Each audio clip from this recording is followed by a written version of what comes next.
I want to talk first, though, and we've got Kelvin Thomson on the line, Andrew, about a media at a press club appearance today by Dick Smith, who spoke, and he's been talking about this issue for a very long time. He was next to Graham Turner, who started worldwide the Flight Centre, so both very successful businessmen, who have opened again this debate about how big Australia should be. And they used the Kevin Rudd, who made that speech saying he was in favour of a big Australia as the starting point. And both of these senior businessmen today argued that we're not having a discussion in this country about the size the population should ideally be, and they kept referring to immigration rates that have now hit 400,000 a year. Is that right? No. Well, net immigration, so the actual immigration program, you take people leaving, you subtract them from people arriving, is about 240,000. Last time I looked, it might have changed by 10,000 or so. But then you've got visitors and you've got people on whatever, coming over as students, I don't know.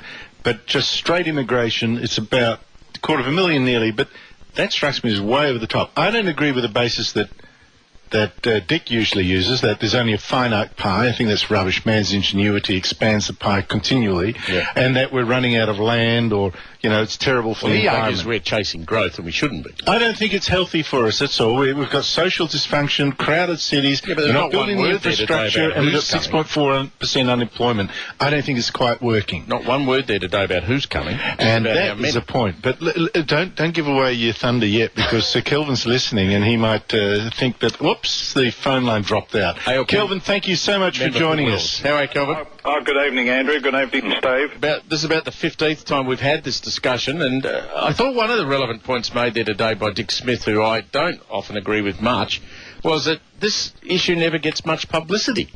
Well, it seems to me that it doesn't. I accept that we have talked about it and that it is talked about from time to time, but compared with other issues, I think that the amount of media and other interest generated in it is minimal, frankly. Can I just make an observation about the 400,000, because I heard you talking about it before I came on air. The 400,000 refers to Australia's population growth each year nowadays.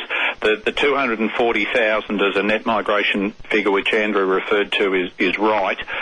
There is also natural increase, births over death, of around 160,000 now each year. So if you add the two together, that's where that 400,000 figure was derived from. But Kelvin, without blaming Labor or Liberal, I think because it applies to both, 400,000 a year is one hell of a lot of extra people. I look around, I don't see the infrastructure being built to accommodate that. Do you? No, and it certainly isn't. And the 400,000, the growth rate of 1.8%, makes us one of the fastest growing countries in the world, much faster than many Asian countries and Latin American countries and so on. And if you look at the big cities, Melbourne, Sydney, Brisbane, certainly infrastructure isn't keeping pace with that, nothing like it, which is leading to traffic congestion, housing unaffordability, pressure on cost of living through rates in council rates and utility price rises and the like. And the countryside being gobbled up, longer to get out and to get a sniff of clean country air. Well, that's exactly right. I worry about things like species extinctions and fisheries collapse and overcrowded cities and the like, and they are certainly consequences of rapidly expanding cities. My home city of Melbourne is growing by 200 a day, 1,500 a week, 75,000 a year, and that is radically changing the character of Melbourne. But Kelvin, we mentioned that there was lack of debate, and you mentioned journalists. So I'll mention politicians, because sometimes journalists need to be led to a story, particularly a political one, by the politicians. I've talked to you before about this. We may quibble on details, but I think we both realise this is a big issue. How big the population is, there's almost none bigger issue when you're talking about the health of a country. You're talking about unemployment, talking about wealth, talking about livability of cities. You couldn't really not get a bigger subject. Can you explain to me why you are one of the very few politicians who actually raise it, and why everyone else seems to run a mile from it? Other MPs tend to be uncomfortable with it as an issue because it cuts across political traditional political divisions with which they're comfortable, and traditional left-right political divisions, and takes them into different territory. So I think they prefer to stick to turf with which they're familiar. In terms of coverage, I do raise it and speak about it regularly, but in terms of airtime, I'm sure that Sarah Hanson-Young is a far better known figure across the nation, and she talks about refugees and asylum seekers, which is a tiny fraction of the other area program, or indeed the other area you've not been shy to jump into is the issue that Andrew and I just mentioned while you were waiting to come on the program, is the mix of who's coming here. I mean, you have talked about that. There was not one mention of that there today. Yes, well, I mean, my view is that population is not about race. It's a question of stewardship.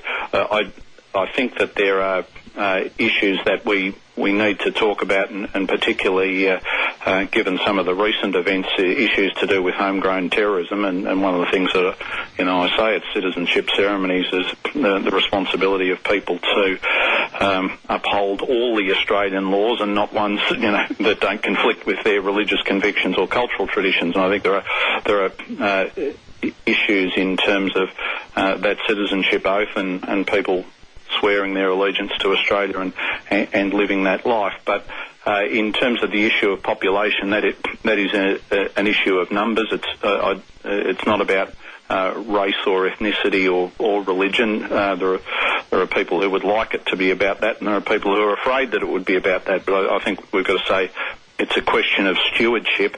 How do we pass on an Australia in as good a condition to our kids and grandkids as the Australia we were left? And I worry about youth unemployment, for example. When I was a youngster coming out of school and so on, the job opportunities that were around were way better than the job opportunities that are around now. The employment figures just last week showed over 16% unemployment for people between 15 and 24, and I had a mother write to me last week despairing about her two sons. They both left secondary school. They haven't gone on to university, but they've been looking around for jobs and had no luck whatsoever. She says they're smart kids, they want to work, and there isn't something there for them. Kelvin, we've just become so complacent. I'm sick to death of us saying, well, a lot of countries in Europe would kill for an unemployment rate of ours, around the 6%. That's not good enough. 6% is not good enough. It's twice as much as what we once used to think was a healthy level of unemployment. I couldn't agree with you more, and now it's worse than that. It's 6.4%. In Victoria, it's 7%. We have 789,000 people who are out of work. And the other thing about this is things like underemployment. I've been taking an interest in the dentistry profession recently and talking to people in that area, and the advice I'm getting is that there are thousands of people who've graduated in that area, dental nurses and the like, who are only working a small number of hours per week. Now, they don't get counted as unemployed. No, that's right. They're still not in a satisfactory situation. And we see figures out today from the UK. Their unemployment rate's coming down. They've got it to 6.4, but it's going that way, and so is the rate in the United States. Yes, we now have higher unemployment than the US, whereas, of course, in all those years since the GFC, we were below the US. So I agree. I think we've been complacent about unemployment. But Kelvin, listeners will be cross with me if I don't note and try to, just once, I'm not going to push it, note that you very skillfully avoided the direction the conversation was going in. I want to bring you back to it just in the hope. When my parents came out here, like so many members of your electorate, immigration was very different because you couldn't ring home unless you had a lot of money, the home country, your relatives. You probably couldn't afford to go back. My parents didn't go, well, my mother never went back. My father didn't go back for 20 years to Holland. You didn't have satellite TV bringing your programs from Iraq or whatever, direct into your home. It's very different now. And I do think cultural compatibility is becoming a very hot topic. You don't think that we should be talking about that when we are discussing immigration? Well, I think that we've got to have a strong focus on Australian citizenship so that people who do come to Australia and swear an allegiance to Australia understand the significance of that and uphold Australian laws and Australian values, and in particular the issue of violence and the right of all of us to be... Yeah, but I got you with that. But you know, when you see like the SBS program last night, with people saying our allegiance towards the Islamic State, wearing the Islamic State insignia on their shoulder patches. You can talk about citizenship ceremonies all you like, but these guys aren't listening to that. And that's where I come back to it.